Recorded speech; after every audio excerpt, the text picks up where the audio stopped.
신대원 학생 중에 60이 넘은 이제 졸업이 가까운 여학생 한 분이 있습니다. 이분이 처음 대학원 입학을 위해 면접을 했을 때가 생각이 나요. 여러모로 신대원 공부가 쉽지 않을 것 같은 염려가 들었습니다. 우선 나이가 너무 많아요. 또 가만 보니까 학비를 조달할 능력이 별로 없어 보여요. 공부를 하는 동안에 생활을 어떻게 할까 그런 염려가 들었습니다.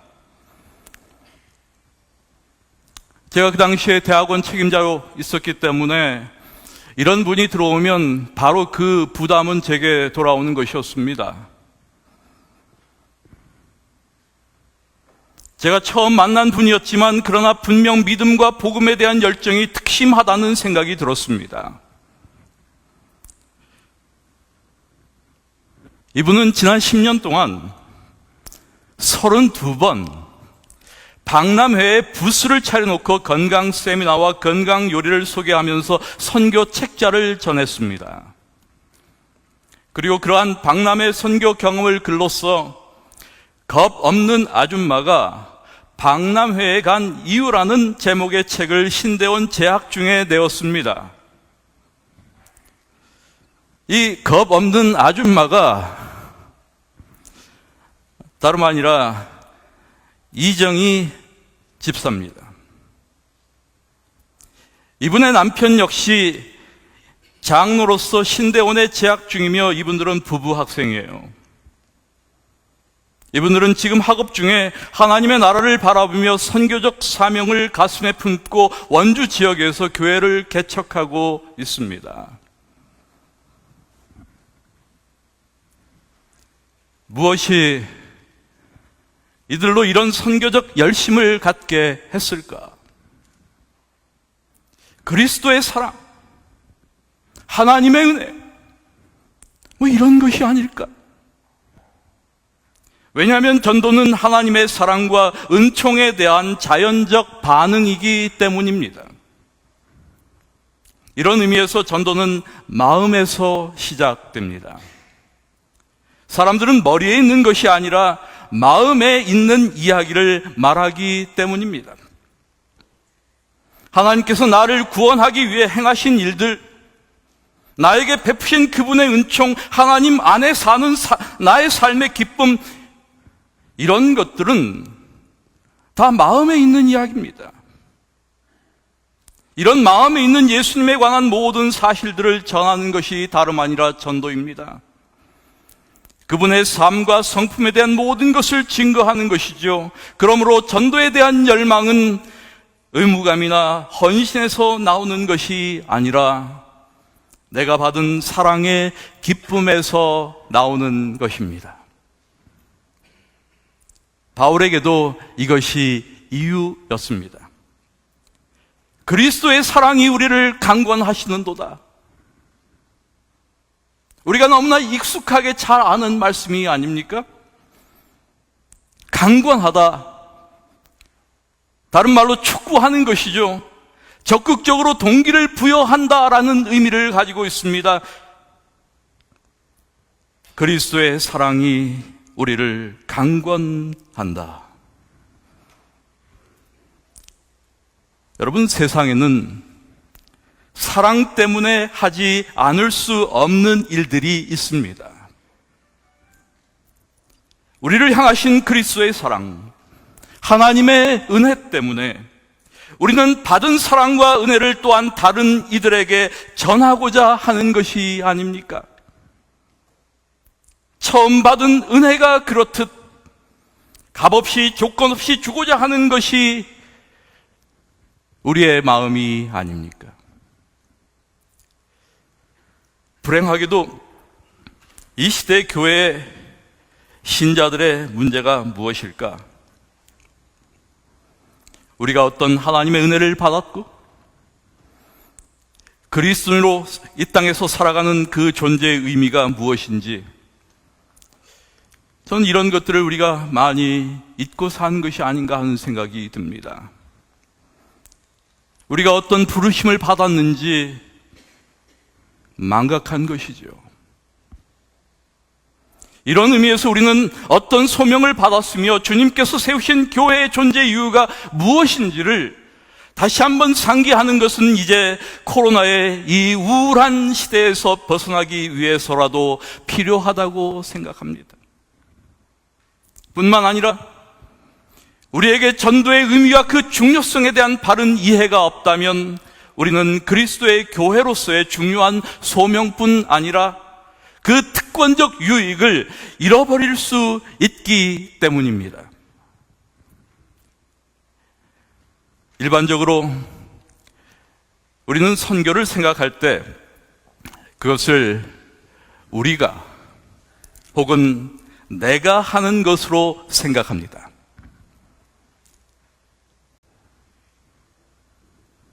그래서 우리가 주도적으로 해야 할 일이기에 그 일을 얼마든지 미룰 수도 있고 회피할 수도 있습니다. 그러나 여러분, 선교가 하나님의 일임을 기억할 필요가 있습니다. 이것이 선교와 관련해서 가장 먼저 우리가 기억해야 할 기본적 인식입니다. 선교는 나의 일이 아니라 하나님의 일이다. 미시오 데이, 하나님의 선교라는 뜻입니다. 여러분, 선교가 하나님의 일인 이유가 무엇입니까? 바울은 이렇게 진술합니다.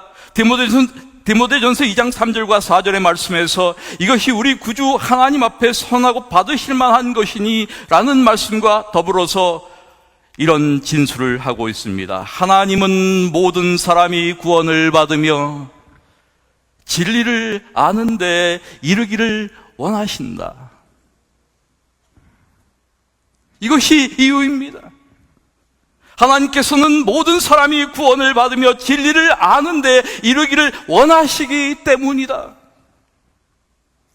바로 우리의 구원에 대한 그분의 갈망이야말로 선교가 하나님의 일인 중요한 이유라는 말입니다. 하나님께 우리의 구원보다 더 큰 소원은 없다는 것이죠. 하나님의 사랑, 그분의 자비, 그분의 긍휼, 그분의 용서가 무궁한 이유가 바로 여기에 있습니다. 그러므로 하나님의 선교라는 개념은 우선적으로 선교의 주체가 역사 안에서 일하시던 삼위 하나님이심을 나타내는 것입니다. 그리고 복음서는 이러한 사실을 우리에게 분명히 보여줍니다. 누가복음 15장은 하나님의 모습을 잃은 양을 찾아 헤매는 선한 목자로, 잃어버린 은전을 찾는 여인으로, 집 나간 아들의 귀환을 기다리는 아버지로 그리고 있습니다. 양을 찾아 밖으로 나가시는 선한 목자 되신 그리스도, 잃어버린 은전을 찾기 위하여 온 방을 쓰시는 성령 하나님, 방탕한 아들의 귀환을 기쁨으로 받으시는 아버지 하나님의 모습을 보여주는 것입니다. 그렇습니다, 여러분. 잃어버린 인간을 구원하는 것이야말로 모든 구속사의 이유입니다. 주님께서 이 땅에 오신 것도 이런 자를 구원하시기 위함이었으며 십자가의 희생도 죄인을 구원하시기 위함이었습니다. 그래서 사도 바울은 우리가 아직 죄인 되었을 때 그리스도께서 우리를 위하여 죽으심으로 하나님께서 우리에 대한 자기의 사랑을 확증하셨다라고 말합니다. 이 땅에 그리스도의 교회를 세우신 것도 이러한 그분의 목적을 이루시기 위함이었습니다. 이런 의미에서 교회는 하나님의 선교를 위한 도구입니다. 교회는 선교로 그 존재 이유를 발견하며 선교는 교회인 우리를 통하여 이루어지는 것입니다. 우리의 역할이란 하나님의 선교를 위한 도구로서 잃어버린 백성을 구원하시는 그분의 일에 기쁜 마음으로 협력하는 것입니다.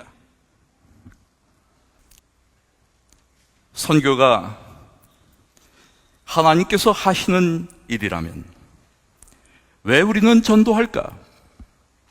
전도의 이유는 무엇일까? 어떤 분들이 생각한 것처럼 교회를 성장시키고 교세를 확장하기 위함일까?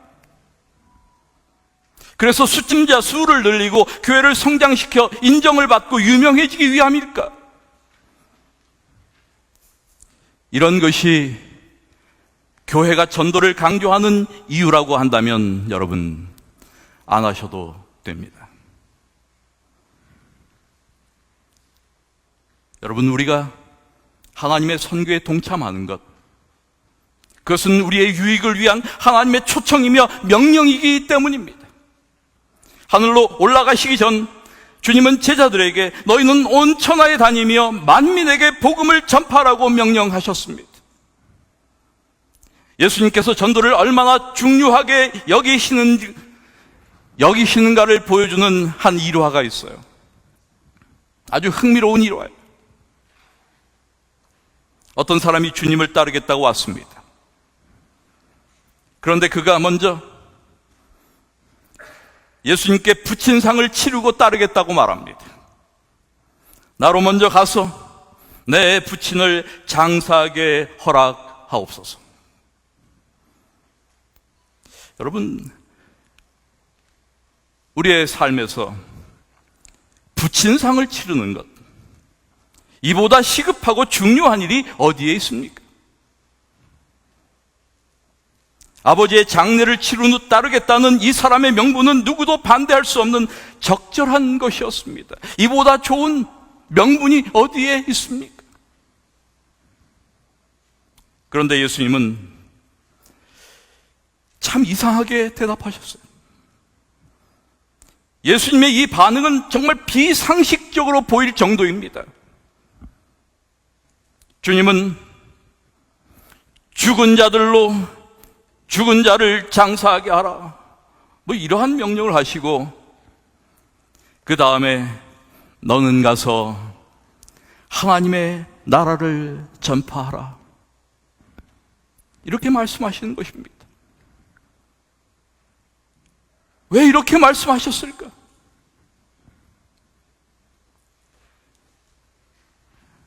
성경을 읽다가 상당히 당혹스럽게 보이는 그러한 부분이 아닌가, 그런 생각이 들었어요.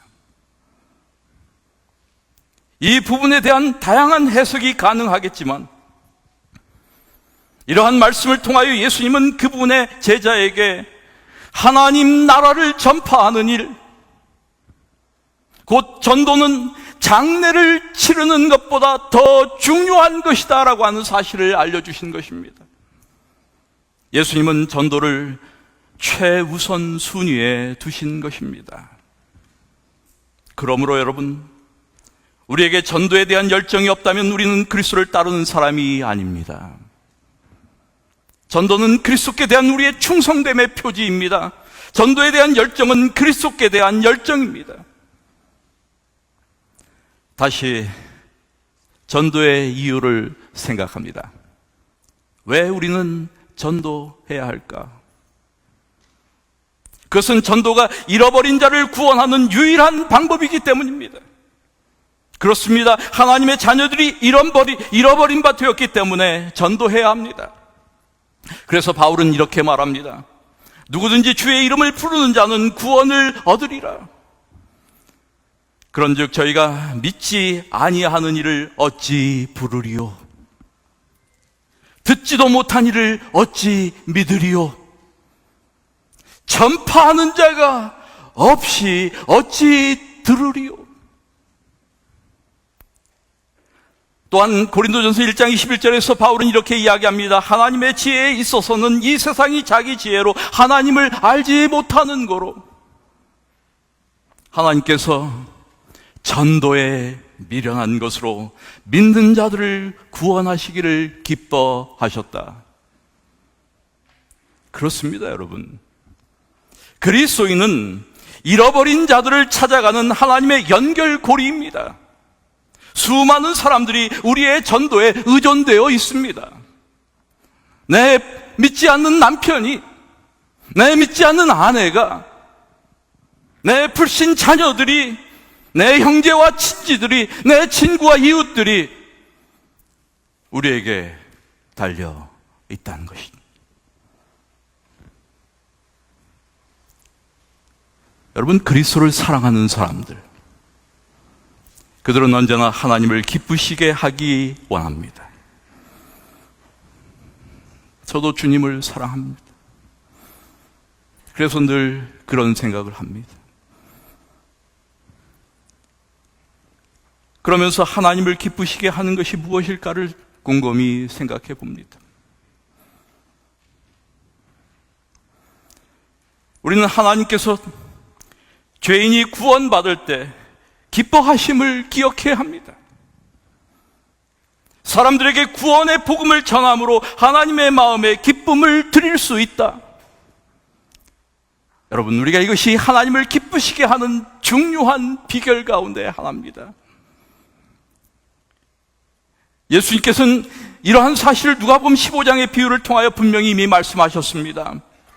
나와 함께 즐기자. 나의 잃은 양을 찾아내었다. 죄인 하나가 회개하면 하늘에서 회개할 것 없는 의인 99을 인하여 기뻐하는 것보다 더한다. 찾은즉 나와 함께 즐기자. 죄인 하나가 회개하면 하나님의 사자들 앞에 기쁨이 된다. 우리가 즐거워하고 기뻐하는 것이 마땅하다.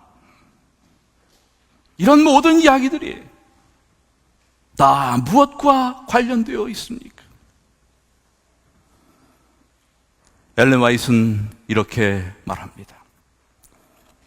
그리스도 앞에 있는 기쁨, 모든 고통 중에서도 그분을 견디게 하였던 기쁨은 불쌍한 죄인들의 구원이었다. 이것이 우리 주인의 사업에 있어서 우리가 갖는 기쁨과 야망의 자극이 되어야 한다. 그렇게 할 때 우리는 하나님을 기쁘시게 하며 그분의 종으로서 그분께 사랑과 헌신을 나타내게 되는 것이다. 여러분, 교회가 전도하지 않는다면 어떻게 될까요?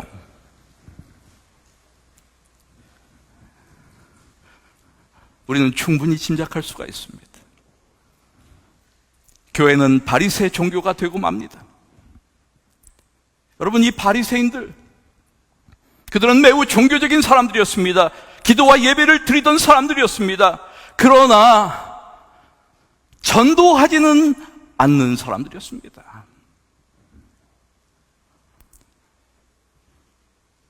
그래서 이 바리새인들과 관련해서 전도의 기록을 찾아볼 수가 없어요. 이방인들에게 하나님을 소개하지 않은 민족입니다. 유대교는 자기들만의 종교였습니다. 유대인의 종교입니다. 그래서 유대교, 거기에는 참된 영성이 없었습니다. 그리고 마침내 그들은 그리스도를 십자가에 못 박았습니다. 전도하지 않는 재림교회의 위험도 마찬가지입니다. 바리새 종교의 위험성이 항상 상존합니다. 전도가 없다면 이 교회는 죽고 맙니다. 한국 교회에 전도가 없다면 교회는 점점 늙어가고 마침내 죽고 맙니다. 그러므로 전도하지 않는 교회, 죽어 도태되는 것이죠. 1840년대, 60년대 재림교회 태동기에 있어서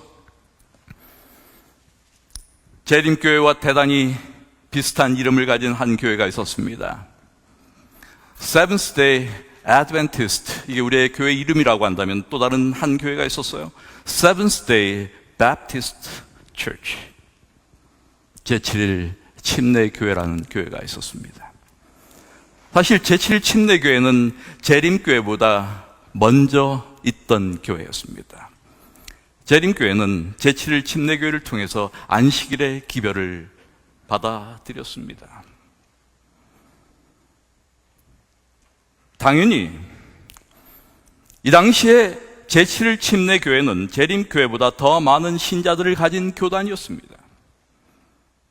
그러나 제7일 침례교회는 적극적으로 선교하지 않는 교회였습니다. 이에 반해서 재림교회 모든 목회자들은 당시 다 순회 전도자들이었습니다. 그들은 한 교회를 담임하는 목회자들이 아니었습니다. 여러 지역을 다니면서 복음을 전하는 전도자들이었습니다. 재림교회는 새 천사의 기별을 온 세상에 전파해야 한다는 선교적 사명을 자신의 정체성으로 이해하면서 선교에 앞장섰던 선교적 교회였습니다. 이것이 재림교회의 빠른 성장의 비결이었습니다. 그러나 제7일 침례교회, 전도하지 않는 이 교회 간판을 내렸습니다. 바울은 에베소 교회 장로들에게 고별 설교를 하면서 범사에 너에게 모본을 보였노니 곧 이같이 수고하여 약한 사람들을 돕고 또 주 예수의 친히 말씀하신 바 주는 것이 받는 것보다 복이 있다 하심을 기억하여야 할지니라 라고 말합니다. 여러분, 누가 복을 받습니까? 복음을 전하는 사람일까요? 복음을 듣는 사람일까요? 어떻게 우리는 영성 있는 사람들이 될 수 있을까? 무엇이 역동적인 그리스도인 삶을 살아가게 할 수 있을까?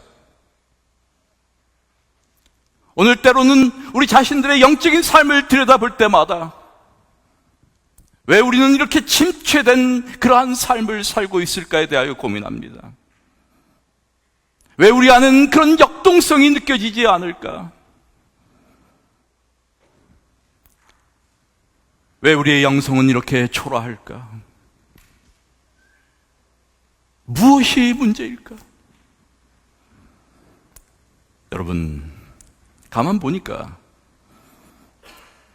내가 그리스도를 위하여 복음을 전혀 전하지 않고 있다는 사실을 확인하는 것입니다. 어떤 사람들에게도 내가 아는 그리스도를 진지하게 소개하려고 하지 않는 그런 노력을, 그런 시도도 하지 않는 내 자신을 보는 것이죠. 아, 이것이 문제구나. 어떻게 우리는 영성 있는 사람들이 될 수 있을까? 전도가 비결입니다. 전도는 하나님의 성령을 구하게 하며 중보 기도와 영적 모본 등을 요구하는 것이기 때문입니다. 무엇이 역동적인 그리스도인 삶을 살게 하는가? 전도는 하나님의 백성들을 성장시키는 하나님의 수단입니다. 그리스도께서 우리의 삶 속에 행하신 일들을 다른 사람들에게 나눔으로써 우리는 성장하는 것입니다. 그래서 엘렌 화이트는 이렇게 말합니다. 하나님은 우리의 도움 없이도 죄인을 구원하시는 그분의 목적을 이루실 수 있으셨다. 그러나 그리스도의 성품과 같은 성품을 개발하기 위해서 우리는 그분의 사업을 분담해야 한다. 그분의 기쁨, 곧 그분의 희생을 통하여 속량함을 받은 영혼들을 보는 기쁨에 참여하기 위하여 우리는 그들의 구원을 위한 그분의 사업에 참여해야 한다. 전도에 대한 동기와 이유에 대해 생각하면서 우리는 전도의 방법을 생각하지 않을 수가 없습니다. 그렇다면 어떻게 전도해야 할까? 사실 우리 대부분 전도회나 건강 세미나 같은 행사나 프로그램으로 교회의 전도를 우리가 하고 있다고 생각할 때가 참 많습니다. 그러나 전도에 있어서 중요한 것은 사람이며 과정입니다. 사랑의 인간관계가 기본입니다. 사실 전도란 거의 대부분 개인 전도로 이루어지는 것입니다. 개인 전도란 사람과의 개인적 관계를 기본으로 하는 것입니다. 이러한 전도의 방식을 보여주신 분이 바로 다름 아니라 예수 그리스도십니다. 그래서 엘렌 화이트는 이와 관련해서 놀라운 진술을 우리에게 제공합니다. 치료봉사 130쪽에 나오는 말씀이에요. 오직 그리스도의 방법을 사용함으로써만 사람들을 접촉할 때 참 성공을 거둘 것이다. 우리는 여기에 언급된 그리스도의 방법을 주의해야 합니다. 그래서 엘렌 화이트는 계속해서 이렇게 말합니다. 구주께서는 사람들의 유익을 소원하는 분으로 그들과 섞이셨다. 그분께서는 그들에 대한 당신의 동정심을 보여주시고 그들의 필요를 따라 봉사하셨다. 그들의 신임을 얻으셨다. 그 후에 그분께서는 나를 따라 오너라고 그들에게 명령하셨다. 우리는 이 엘렌 화이트의 그리스도의 전도 방법을 이렇게 정리해 볼 수가 있습니다. 그리스도께서는 사람들의 유익을 바라시는 분으로 사람들과 섞이셨다. 1번입니다. 그리고 그들을 동정하셨다. 2번째입니다. 그들의 필요에 따라 봉사하셨다. 3번째 스텝입니다. 그들의 신임을 얻으셨다. 4번째 스텝입니다. 그리고 그를 따라오도록 그들을 초청하셨다. 그들로 사람을 낚는 어부가 되게 하겠다고 약속하셨다. 여러분, 이러한 그리스도의 전도 방법은 개인적 차원과 교회적 차원에서 적용할 수 있습니다. 특별히 각 단계의 순서가 중요합니다. 먼저 사람들과 섞이지 않으면 전도가 이루어지지 않습니다. 사람들과 섞이는 것, 이것은 사람들과의 관계의 문제입니다. 관계를 형성하는 일입니다. 이것이 시작입니다. 주님은 다양한 사람들과 사귀셨습니다. 그분은 눈먼 거지와 친구가 되셨고, 세리와 창기와 귀신 들린 자와 남편에게 버림받고 이웃에게 따돌림 받는 이들의 따뜻한 친구가 되어주셨습니다. 그것은 그들의 유익을 위한 것이었습니다. 우리 역시 우리가 만나는 사람들, 주변의 사람들과 이런 관계를 형성하는 것이 정말 중요합니다. 그리고 주님은 그들을 사랑하셨습니다. 그 사랑은 순수한 사랑이었습니다. 목적 없는 사랑이었습니다. 사실 전도에 있어서 우리가 종종 실패하는 중요한 이유 중 하나가 무엇일까? 저는 우리의 사랑이 너무 목적 지향적이다라고 생각합니다. 우리는 신자를 만들기 위해 사랑해요.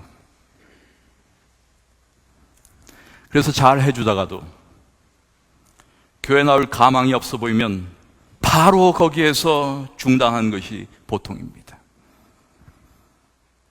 그러나 이유 없는 사랑, 사랑을 위한 사랑, 아무것도 기대하지 않는 사랑, 이런 사랑이 우리에게 필요한 것 아닙니까? 이런 사랑으로 주님은 그들의 필요를 채워주셨습니다. 사람들의 필요에 민감한 것, 적절한 도움을 제공하는 것, 이것이 전도에 있어서 필수적인 요소입니다. 이러한 사역을 통해서 사람들은 그리스도를 신뢰하게 되었습니다. 사람들의 신임을 얻는 것. 여러분, 이런 소리 들어보셨습니까? 당신은 참 좋은 사람이군요. 언젠가 제 인생에서 저도 늘 이런 소리를 듣고 싶어요. 당신은 참 좋은 사람이군요.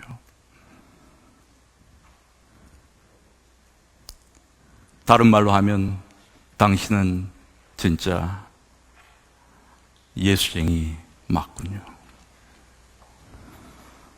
당신은 참 그리스도인이군요.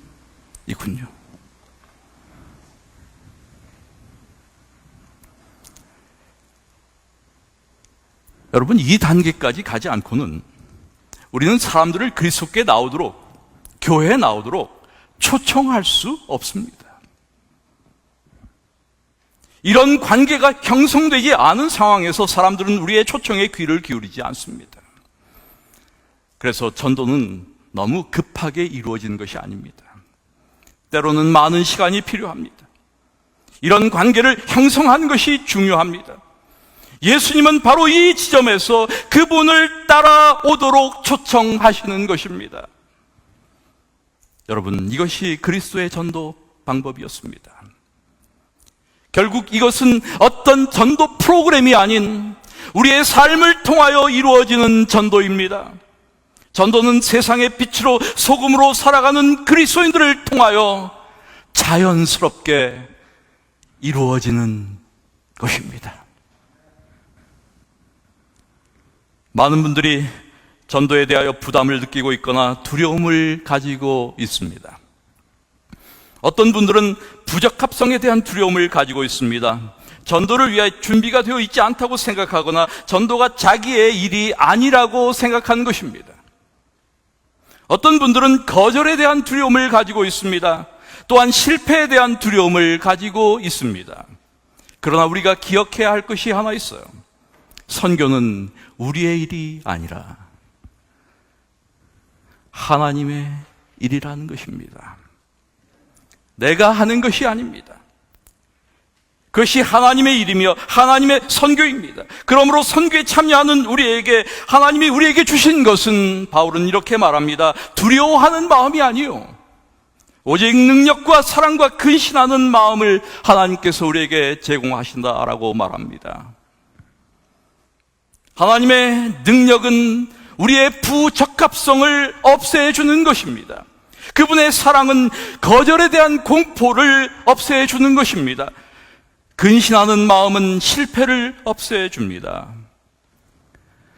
사랑하는 교우 여러분, 우리는 우리의 믿음을 나누면서 세상을 향한 하나님의 선교에 그분과 협력하는 기쁨을 누리게 될 것입니다.